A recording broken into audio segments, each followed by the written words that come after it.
નમસ્કાર વિદ્યાર્થી મિત્રો, ધોરણ 12 વિષય અર્થશાસ્ત્ર અને અર્થશાસ્ત્રમાં પ્રકરણ નંબર 5 ગરીબી. ગરીબીમાં અત્યાર સુધી આપણે જે કંઈ પણ ભણી ગયા છે એનો ટૂંકસાર જોઈએ તો ગરીબી એટલે શું આપણે જાણીએ છીએ. ગરીબી એટલે અભાવની સ્થિતિ. ગરીબીનું સ્વરૂપ બે પ્રકારના હતા. નિરપેક્ષ ગરીબીની અંદર એક બીજો કોન્સેપ્ટ હતો ગરીબી રેખા. બીજું હતું સાપેક્ષ ગરીબી. આ કોન્સેપ્ટમાં જ ગરીબી રેખાની મર્યાદાઓ આપણે એ પણ ભણી ગયેલા છીએ. ભૂખમરાની રેખા તરીકે ફક્ત ઓળખાય છે, તો એ ફક્ત ભૂખમરાની રેખા ન રહેતા એના બીજા પણ પરિમાણોનો વિચાર કરવો જોઈએ, એ એની મર્યાદા હતી. ત્યારબાદ ગરીબીના વિવિધ નિર્દેશકો, વેરિયસ ઇન્ડિકેટર્સ ઓફ પુઅર્ટી.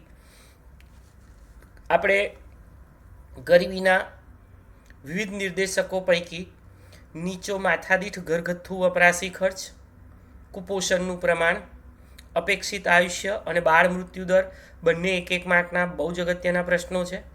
તબીબી સગવડો, પીવાનું પાણી, શૌચાલયની સુવિધાઓ, રહેઠાણ, વીજળી, શિક્ષણ, આવક અને સંપત્તિની અસમાન વહેંચણી, બેરોજગારીનો ઊંચો દર. તો વિદ્યાર્થી મિત્રો, આ નિર્દેશકો કુલ 11 હતા. મેં તમને એવું કહ્યું હતું કે બોર્ડની પરીક્ષામાં આ પ્રશ્ન એવી રીતે પૂછાય કે ગમે તે 5 નિર્દેશકોની સમજૂતી આપો. આપણે એવા નિર્દેશક પસંદ કરવાના કે જેમાં આપણે ગૂંચવાઈએ નહીં, અને એવા નિર્દેશકો પસંદ કરવાના કે જેમાં આપણે આંકડાકીય માહિતી આપવી ન પડે. કેટલાક મુદ્દા એવા છે કે જેમાં ન્યુમેરિકલ ડેટા એ કમ્પલસરી હોય છે, તો તમે એવા મુદ્દાને એવોઇડ કરો અને એ સિવાયના પોઈન્ટ્સ કવર કરો તો પણ ચાલે. કોઈ પણ 5 મુદ્દા તમારે અહીંયા સમજાવવાના હતા. કુલ 11 મુદ્દા છે અને બહુ જ સહેલો પ્રશ્ન છે. એવું પણ પૂછાય ગરીબીના નિર્દેશકોની યાદી આપીને ગમે તે 5 નિર્દેશકો સમજાવો, એ આપણે કાળજી રાખવાની. ત્યાર પછી ફરી પાછો એક 5 માર્ક્સનો પ્રશ્ન આપણે 2 વિડીયો લેક્ચરમાં થઈને જોયો. એમાં ઐતિહાસિક કારણો ગ્રામીણ ગરીબીના, એમાં 2 કુદરતી પરિબળો અને વસ્તી વિષયક પરિબળો. ત્યાર પછી આર્થિક કારણોમાં 5 શ્રમની નીચી ખેત ઉત્પાદકતા, જમીન અને સંપત્તિની અસમાન વહેંચણી, નાના અને ગૃહ ઉદ્યોગોનો અલ્પ વિકાસ, ઝડપથી વધતા જતા ભાવ એટલે કે ફુગાવો, અને બેરોજગારીનું ઊંચું પ્રમાણ. આ આપણે એક વિડીયોમાં જોયું. ત્યાર પછી બીજા વિડીયોમાં આપણે સામાજિક કારણોની ચર્ચા કરી અને અન્ય કારણો.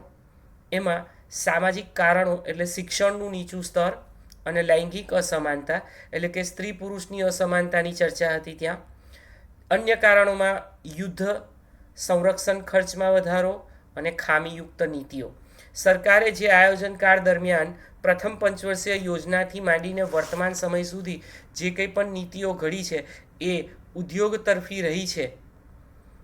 કૃષિ ક્ષેત્રની અવગણના કરવામાં આવી છે અને એને કારણે ગ્રામીણ વિસ્તાર, ભારત ગામડાનો બનેલો દેશ છે, એટલે ગ્રામીણ વિસ્તારમાં મોટા પાયા પર ગરીબીનું પ્રમાણ વધુ જોવા મળ્યું. તો આ હતા એના કારણો. યુદ્ધ અને સંરક્ષણ બજેટમાં મોટો ખર્ચો જો સંરક્ષણ પાછળ ખર્ચવામાં આવે તો એટલા અંશે આપણે દેશના વિકાસની ગતિને અવરોધીએ છીએ એમ કહેવાય. એટલે દેશ એટલો ઓછો વિકાસ કરે છે, વૃદ્ધિ અને વિકાસની ઝડપ જે છે એ ધીમી થઈ જાય છે, અને એ પણ એક એનું કારણ હતું ગરીબી વધવા માટેનું.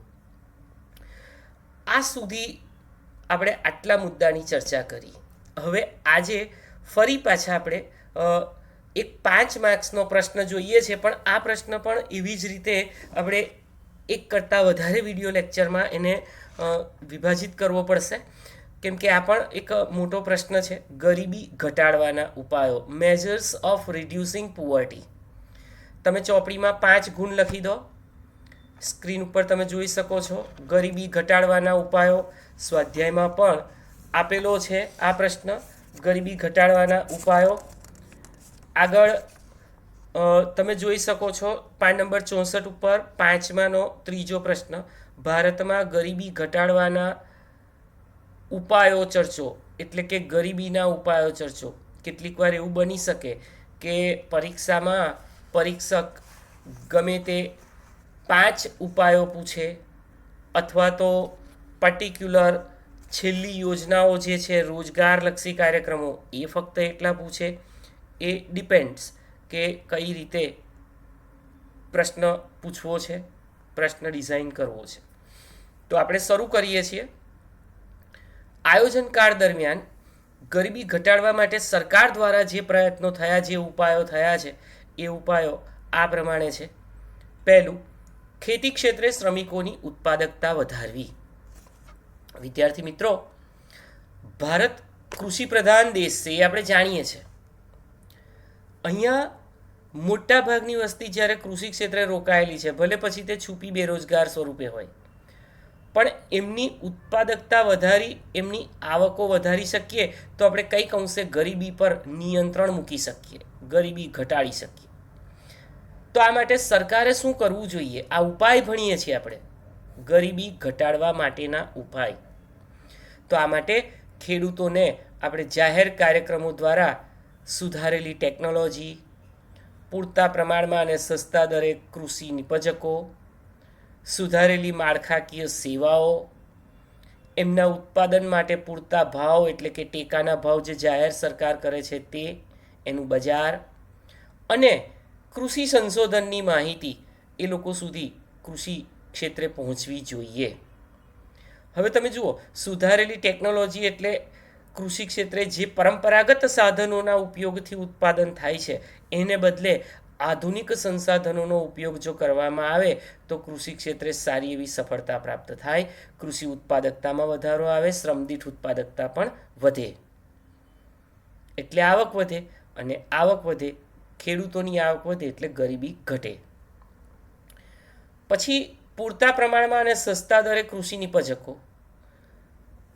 કેટલીક વાર કૃષિ ધિરાણ જે છે એ પણ દરેક ખેડૂતને મળવું જોઈએ, સસ્તા દરે મળવું જોઈએ, સરળ પ્રક્રિયા દ્વારા મળવું જોઈએ. ત્યાર પછી સુધારેલા બિયારણ એ પણ મળી રહેવા જોઈએ. માળખાકીય સેવાઓ એટલે કે એ લોકોને પૂરતા પ્રમાણમાં વાહન વ્યવહારની સગવડ, બેન્કિંગની સગવડ, વખારની સગવડ પણ અવેલેબલ થવી જોઈએ. સરકાર તરફથી ટેકાના ભાવ જાહેર કરવા જોઈએ જેથી કરીને એમની પેદાશો એ પૂરતા પ્રમાણમાં વળતર સાથે એનું વેચાણ કરી શકે. અને કૃષિ સંશોધન થયેલી જંતુનાશક દવાઓ, સુધારેલ બિયારણ, ટપક સિંચાઈ પદ્ધતિ જેવી અત્યાધુનિક સિંચાઈ પદ્ધતિઓ, આ બધું જ ખેડૂતો સુધી સરકાર દ્વારા પહોંચવું જોઈએ. તો પણ શ્રમિકોની ઉત્પાદકતા વધશે, અને ખેડૂતોની ઉત્પાદકતા વધવાથી આવક વધે તો ગરીબી ઘટે. આ પહેલો ઉપાય હતો. બીજો ઉપાય છે નાના પાયાના ઉદ્યોગોનો વિકાસ. વિદ્યાર્થી મિત્રો, ભારતમાં કુલ રાષ્ટ્રીય ઉત્પાદન અને કુલ રોજગારીમાં નાના અને ગૃહ ઉદ્યોગોનો ખૂબ મોટો ફાળો છે. ચલો, પહેલો મુદ્દો આપણે કયા સેક્ટરનો જોયો? કૃષિ સેક્ટરનો. હવે આપણે ઉદ્યોગ ક્ષેત્રની વાત કરીએ છીએ. એટલે નાના અને ગૃહ ઉદ્યોગોનો જો વિકાસ કરવામાં આવે અને પ્રોત્સાહન આપવામાં આવે તો પણ ગરીબી આપણે નાબૂદ કરી શકીએ. બધા જ લોકો ધીરુભાઈ અંબાણી, મુકેશ અંબાણી કે રતન ટાટા કે અજીમ પ્રેમજી જેવા નસીબદાર ઇન્ડસ્ટ્રીયાલિસ્ટ નથી બનતા. નાના પાયાના ઉદ્યોગો નાના પાયા પર ઓછી મૂડીથી મર્યાદિત શ્રમિકોની સંખ્યા વડે જો એ ઉત્પાદન કાર્ય કરતા હોય તો એ લોકોને પોતાના ધંધાનો વિકાસ થાય તે માટે પૂરતી સહાય આપવી, માર્ગદર્શન આપવું. આ પ્રોત્સાહન જો સરકાર તરફથી આપવામાં આવે તો ગરીબી નાબૂદ કરી શકાય. અને આના માટે તમે લખી રાખો, સીડબી કાર્યરત છે. SIDBI, SIDBI, SIDBI, small industrial development bank of India. એનું આખું નામ છે small industrial development bank of India. ત્રીજું છે અસંગઠિત ક્ષેત્રોનો વિકાસ. વિદ્યાર્થી મિત્રો, ભારતમાં ઘણા બધા અસંગઠિત કાર્યકર્તાઓ છે કે જેઓનું કોઈ સંગઠન નથી. શાકભાજી વેચનારા, કન્સ્ટ્રક્શન ક્ષેત્રે બાંધકામમાં કામ કરતા મજૂરો, ખેત મજૂરો, હાથલારી ચલાવનારાઓ, આ બધા અસંગઠિત છે, તેમનું કોઈ સંગઠન નથી.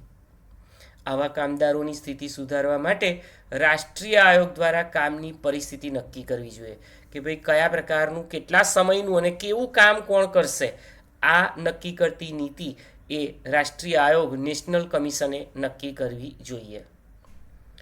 જીવન વીમો, સ્વાસ્થ્ય અને વૃદ્ધાવસ્થામાં પેન્શન જેવી સામાજિક સુરક્ષા, સોશિયલ સિક્યુરિટી પણ પૂરી પાડવાની ભલામણ કરાઈ છે. આ ઉપરાંત નાના અને સીમાંત ખેડૂતો, જેઓ પાસે 1 હેક્ટર કરતાં પણ ઓછી જમીન છે, તેવા સીમાંત ખેડૂતોને ખેતી માટે પાણીની વ્યવસ્થા, આજે બહુ જ કપરી પરિસ્થિતિ છે. ગ્રામીણ વિસ્તારમાં ગરીબ ખેડૂતોને નાની ઓછી જમીન હોય, 1-2 વીઘા, તો એ લોકોને પાણી પણ નથી મળતું. તો સિંચાઈની સવલતોનો અભાવ, ધિરાણની સગવડોની ભલામણ કરવામાં આવી છે. આ બધા પગલાં દ્વારા જે આ અસંગઠિત ક્ષેત્ર છે કે જેમનું કોઈ સંગઠન નથી, તેઓ પણ પોતે વધુને વધુ કાર્યક્ષમતાપૂર્વક ઉત્પાદકતા વધારી, આવક વધારી શકે અને ગરીબી નાબૂદ થઈ શકે. ચોથો ઉપાય, યોગ્ય કર નીતિનો ઉપયોગ. અર્થતંત્રમાં આવકની અસમાનતા અને ગરીબી ઘટે તે રીતે આવકની પુનઃવહેંચણી માટે સરકાર દ્વારા કર નીતિનો ઉપયોગ કરવામાં આવે છે. હવે ધનિક વર્ગ કે જેઓની કર ભરવાની શક્તિ વધારે છે, તો એમની પાસેથી વધારે કર વસૂલ કરો અને ગરીબ વર્ગને ઓછો કર ભરવો પડે તેવી રાહતો આપવામાં આવે છે, જેને પરિણામે ગરીબોની આર્થિક સામાજિક સ્થિતિ સુધરે છે અને આવકની અસમાનતા અને ગરીબીમાં ઘટાડો થાય. મિત્રો, રાષ્ટ્રીય આવકનો જે 1 રૂપિયો સપોઝ આવતો હોય, ધારો કે, તો 80% ગરીબોના ભાગ ફક્ત 20 પૈસા જાય છે અને 20% ધનિકોને ભાગ કુલ રાષ્ટ્રીય આવકના 80% જાય છે, એટલે કે 80 પૈસા જાય છે. તો આ પરિસ્થિતિને આવકની અસમાનતા કહેવાય. તો એ અસમાનતા અહીંયા દૂર કરવાની છે.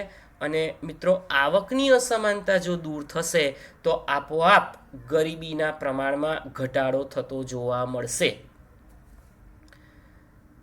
ત્યાર પછી 5મો ઉપાય, માનવ મૂડીરોકાણમાં વધારો.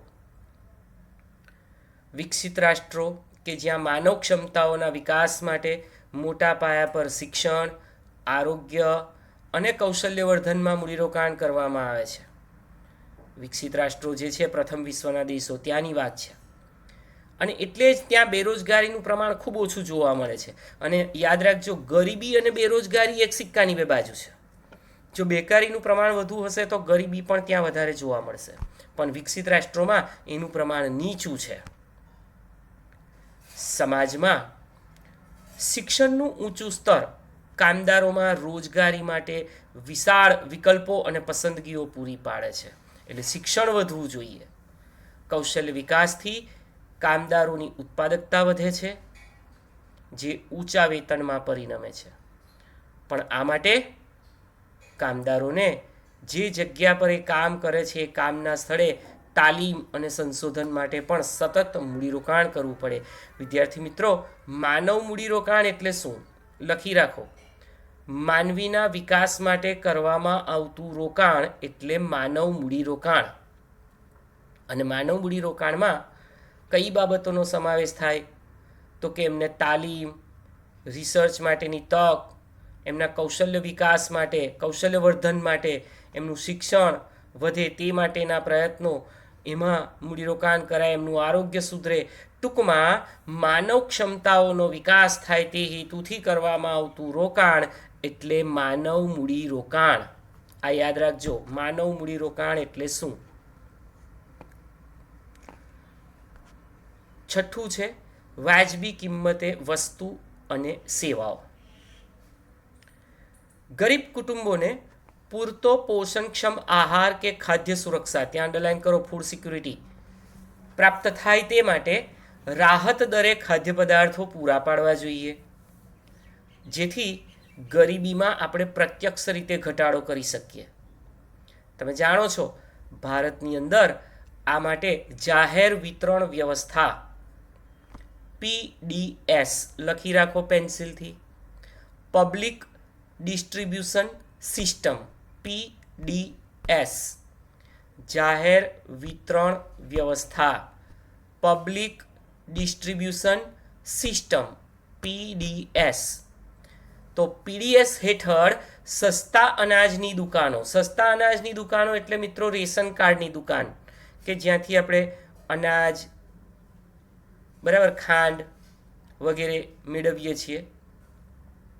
તો સસ્તા અનાજની દુકાનો દ્વારા ગ્રામીણ અને શહેરી ગરીબો ખરીદી શકે તે કિંમતે પાયાની ચીજવસ્તુઓ અને સેવાઓ કે જે પાયાની જરૂરિયાતો સંતોષે, બેઝિક રિક્વાયરમેન્ટ ફૂલફિલ કરે, તે પૂરી પાડવામાં આવે છે. અને એ સરકાર દ્વારા પ્રયત્ન થાય છે. દાખલા તરીકે 2 રૂપિયા કિલો ઘઉં. સામાન્ય અનાજ કરિયાણાની દુકાન ઉપર આ ભાવે ના મળે અનાજ, પણ રેશન કાર્ડની દુકાનમાં સરકાર દ્વારા સબસિડીની સ્કીમ હેઠળ BPL એટલે કે બિલો પુઅર્ટી લાઇન, ગરીબી રેખા હેઠળના લોકોને સસ્તા દરે અનાજ આપતી દુકાન એટલે રેશન કાર્ડની દુકાન.